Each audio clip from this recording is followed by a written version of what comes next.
Welcome back to a brand new video, 5 days away from the election, or make that 4 even. We have Donald Trump going against Kamala Harris, and currently the most accurate pollster in 2020 was Atlas Intel. They released their most recent poll just now, where you can really see that Donald Trump is up over Kamala Harris head to head by 1.4 points. Now, when you add third parties, which is the most realistic scenario, you all of a sudden add Jill Stein's vote, which is 1% of the entirety. That's almost all Kamala voters, by the way. They either wouldn't have voted in the election or they would have voted Democrat. So Jill Stein is a horrible thorn on the side of Kamala. She gets 1% here, which is huge. And disproportionately, she's going to be blowing up in Michigan insofar as the Muslim vote. Funny, huh? Anyway, point being is that yes, Donald Trump is at 49.1%. And Harris is at 47.2. Undecideds are at a very low 3.7 right now. I even have all the swing states for you guys. So out of the 7 right now that are most in contention, we have North Carolina leading the pack with Trump leading by 3.7 points, which is a ton. That is 2.5 percentages better than 2020. You look at Georgia, Trump is up by 5.1, which is also coincidentally 2.5 points above where he was last election. Arizona, he's up by 4.2, which is a complete reversal of the prior election, but also back to the 2016 numbers, frankly. You have Nevada, where Trump is leading by 3.6. Wisconsin, where Harris is purportedly leading by 0.2. Again, this is within the margin of error in that case, plus undecideds could switch towards Trump, which they probably would in this case. Michigan, Trump is leading by 0.6 as well. And then you have Pennsylvania with Harris losing to Trump by 1.5. So Trump is winning virtually all of these. Again, this is just proof that I'm right about this, that Nate Silver, who is one of the biggest apparatchiks and one of the biggest shills for Kamala basically having a chance to win, has actually in his model, the 538 model or something like this, it's ABC, Rand, and all that. Well, it has Trump winning over Harris like 53 to 45 insofar as odds are concerned, something like this. And so even he would admit that Atlas Intel, the one I just read to you guys, was the most accurate pollster of 2020. Look, this is the average error of the polls 3 weeks before the 2020 election. Okay, so for example, you have average errors of the following: 5.8, 4.7, 4.8, 6.1, 5, 5.3, 4.1, 4.6. So you get the idea. Most of them were off by a ton. Now, when you look at Atlas Intel, they were wrong by 2.2 points. Okay, they were biased by 1% towards Trump, if anything, but that's about it. So when you take it into account, if they have Trump up by like 2 in the popular vote, and they were biased towards Trump allegedly by 1 point last time, put it into this scenario, Trump is still winning the popular vote by a single percentage. And granted, that's not as big as it might be in other people's opinion, but that is still a convincing win by all means. And so that would necessarily mean that he's going to win all the swing states, basically. Now that I updated you on the most recent polls that were the most accurate, of course, let's look into the other data points that could actually point to a Trump landslide, okay? So, again, we do have all the other polls. They're technically not as good as this one, but I will generally point to you what the trends are. And so, for instance, in this case, you have a deluge of blue here, but then you also have an increase of the Trump red trend line, which is great. So he's up by 0.3 in the popular vote, which is more or less where you would see him as of the last week or so. So this is looking pretty good overall.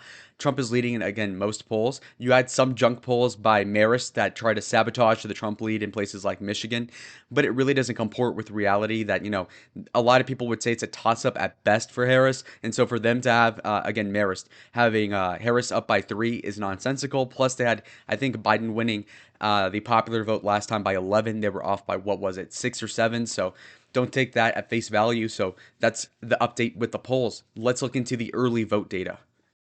So for starters, Arizona is incredible, okay, in 2 facets. Now, a few days ago, only a few days ago, folks, the Republican early vote update had the GOP up by 140,000 votes. That has been updated in the past hour to where Arizona is now having 892,000 banked early votes for the Republican Party, which is obviously going to Trump for the most part. And then you have Kamala and the Democrats at 716,000. That leaves about 573,000 independents, which again will vote for Trump. The question is by how much, whether that be by 5, by 11, by 3, we don't know. Anyway, the point being though, is that Republicans are up by 176,000 votes. That is up 36,000 in a few days in and of itself. So that's trending beautifully, folks. Again, today in history, 2020, Democrats were up over Republicans, 39,000 registrations. Today in history, 2022, where Carrie Lake basically tied for governor. Abe Hamadeh, again, virtually tied for attorney general. So pretty close elections overall. 2022, Democrats were up in registrations by 21,000. Now imagine you flip that, but instead of flipping it, now we're at over 176,000 ballots for Republicans. That's a remarkable piece of data for Arizona. This might be somewhat hard to believe, so let's take it with a grain of salt, or in this case, damn it, what was it called? Tamarindo? Well, wait, what was it? Tajin, a grain of tajin. Sorry, I'm Mexican. Wow, what a failure. But anyway, CNN Nevada's poll over Hispanics. Biden won these by 26 last election. Harris is winning them by 1. How does that look like in real terms? Okay, so you look at Nevada. All right, so you have it here. So this would be a victory for Biden officially of 2.4 percentage points. Now, obviously, there was a deficit here of about 20 something points negative for Republicans in Nevada for Hispanic support.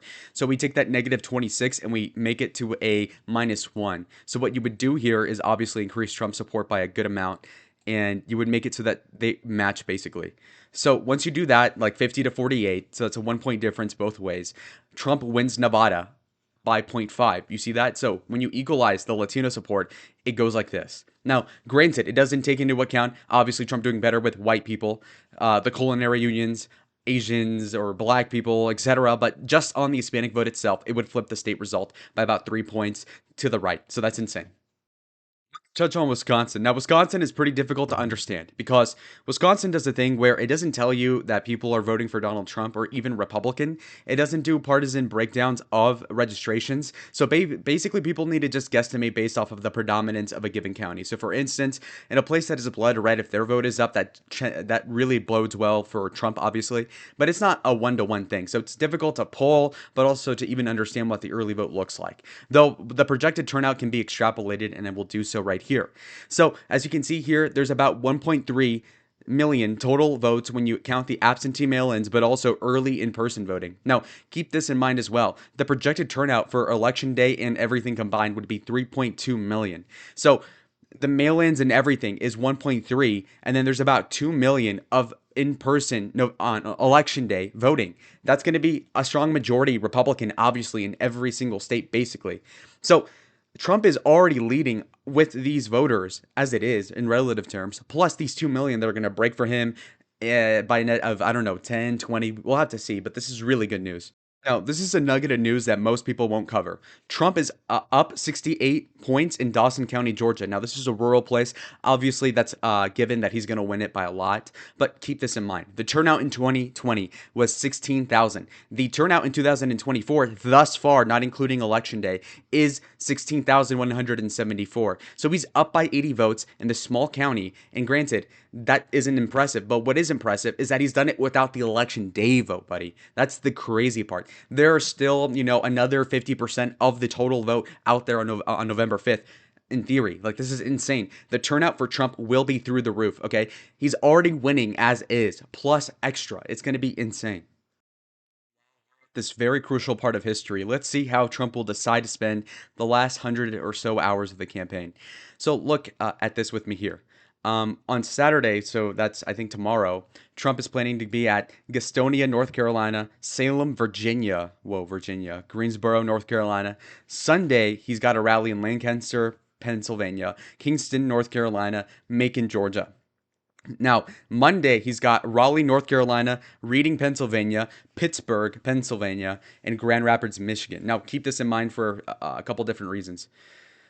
This is per NBC News, but look at this. The final rally will be at Grand Rapids. Now, this is historically where he wrapped up the last campaign stop in 2016, in 2020, now 2024. Also, let's look at the distribution of these rallies. Keep in mind that today, Friday, and yesterday he was in Green Bay, I believe. So Wisconsin's already been hit. And Arizona is obviously looking really good for him, so he doesn't need to be there. Some people might question why he's going to North Carolina 4 times at the end if he's supposed to be up by a lot in the election. And I agree he's up. Now, I think the reason why he's doing that is because there might be a disconcerting amount of people that will not turn out on election day as compared to the other states due to the hurricane situation. And so if that's the case, then maybe him being preventative in that measure is actually pretty smart. But then beside it, the other reason is that if you look at the map, in its totality. All right, so looking at the election prospects right here, let's take a look-see right here. All right, so the reason why he's going to North Carolina, but also Pennsylvania and Georgia is exactly this. The election night will go down east to west, and so we're going Eastern Standard Time all the way to Pacific. They're going to call the states right to left, basically, like a Japanese book. Now, the reason why I point this out is basically, when it comes down to it, Donald Trump wants the election to be called for him as soon as possible if that's on the table. Because obviously, the Democrats will do their shenanigans, probably. I mean, come on. If they did it last time, they probably will again. Controversial take, oh my gosh. But yeah, in my opinion, it's probably best if Trump were to win in the East Coast faster than in the West. Just because if they announced that he wins like in the same night, that'd be better than if they announced it like 2 days later, which could happen. Remember, Joe Biden technically wasn't announced the winner officially until Nevada came in for whatever reason. And like Nevada wasn't counted until like 3 or 4 days after the election was over. Anyway, point being here that if Trump were to win, let's say Florida, obviously, but North Carolina, then if you remember 2020 election night, the Democrats were like, oh, geez, he won Florida. What the hell? And he's winning it by a lot. He might win all over here. And he officially did not. But that's kind of what he's going for again. So North Carolina goes red, Georgia goes red, Pennsylvania goes red. Trump already won the election. He already won. Okay. And, maybe he won't win Alaska at that point and he won't be over 270 because obviously that's several hours away time wise. But what I'm talking about is that the Republicans and Democrats watching the TV will understand that if he does win these 3 states, he basically already won the election. Because if he won these 3, it's almost a given he won one of the other 4. And so even if he doesn't win those 4, he'd still win what he already did in this map, which would be like, Texas, Alaska, Florida, etc. So that would all be covered. So in theory, even a few hours after the election, it would bode really well for him to do better again in these 3 Eastern Seaboard states where they could call him pretty early. Granted, Pennsylvania might take days to count depending on how close it is, but if Trump really does win by that much on election day, then whatever mail-in BS they're going to try to do might not be enough even. So he might actually swamp the vote sufficiently enough, and so that I think that's what he's going for here. Because, if he ends up winning Michigan, it would go this way, it would go that way, it would go, like this. That's exactly how it would get called sequentially. And granted, the reason why these are different colors is because I need to buy a new mouse, but time for some rapid fire news, okay? So like the video and subscribe if you haven't yet, and let's get to it. October jobs report. So obviously Halloween was yesterday. Let's see what happened. So they were estimating, and this is Biden-Harris, we're estimating 113,000 new jobs. Again, the jobs report prior to the election is like the week before, and it's such a big deal because it is the most recent indicator, somebody voting on election day, that, oh, things are turning around. Because let's say they added 200,000 jobs, people would be like, okay, the economy sucks now, but we're on the right track. Not so much. In fact, they added 12,000 new jobs. That's anemic, buddy. That is 12,000 split by 30 days in October, 31 days. So that is what, 400 jobs a day split across 50 states. So that is 400 divided by 50. That's 8 jobs per state a day. Imagine if a state were only employing 8 new people a day. In my state of Arizona, several million inhabitants, 8 new workers a day. That's not cutting it. That's not cutting it, folks. That's like if in the city of Tucson, they added 1 new worker like every other day. What a BS economy. That is nothing. That is nothing. They could say, oh, the Dow's high, but that's not representative of what's going on, as you can even look at the employment numbers. And we're not even touching on the fact that for the past, 2 years, they've been overestimating their jobs reports for 800,000 jobs, actually. This is nuts. This is also apparently coupled with a manufacturing jobs loss of 46,000 over the past several months, I believe. So that's insane to me. Insane. Oh my gosh. And the last thing I'll leave you with today is the final national poll for Muslim voters by the CAIR, okay? So Muslim voters are going to be going 42.3% for Jill Stein, 41% for Kamala Harris, 10% for Donald Trump, and 5% won't be voting. Okay, so this is a huge sample size of, again, 1,450 votes. Now, this is horrible. Trump will be doing a rally in Dearborn in the following days, I believe. So, and you saw the Muslims for Trump too. This was last week, I think, were straight up endorsing him. So, this is awesome news. Again, Jill Stein may be getting 1% nationally, but in Michigan, if she gets, let's say, 2 or 3 points, that is directly detracting from Kamala. In fact, you can assume that half the people voting for Jill Stein would have voted for Kamala, and those are Muslims that are swapping votes. And again, this is not directly helping Trump, but then again it is, because if Kamala is losing votes to Jill Stein, that actually almost works half as good as going to Trump directly, obviously. And so this is great news. Similar to how libertarians for years have been taking more Republican votes away than from Democrats, this has been a persistent issue, of course. Now it seems like the game has been flipped, as Jill Stein, the Green Party socialist, will be on the side of Hamas, or I guess, Palestine, will be detracting from Kamala. And that's going to hurt her big league in Michigan. And that's a state where 1% either way can make all the difference. And so this is great news. And so anyways, that is the update with the election 4 days out. And I'll see you in the next one. Adios.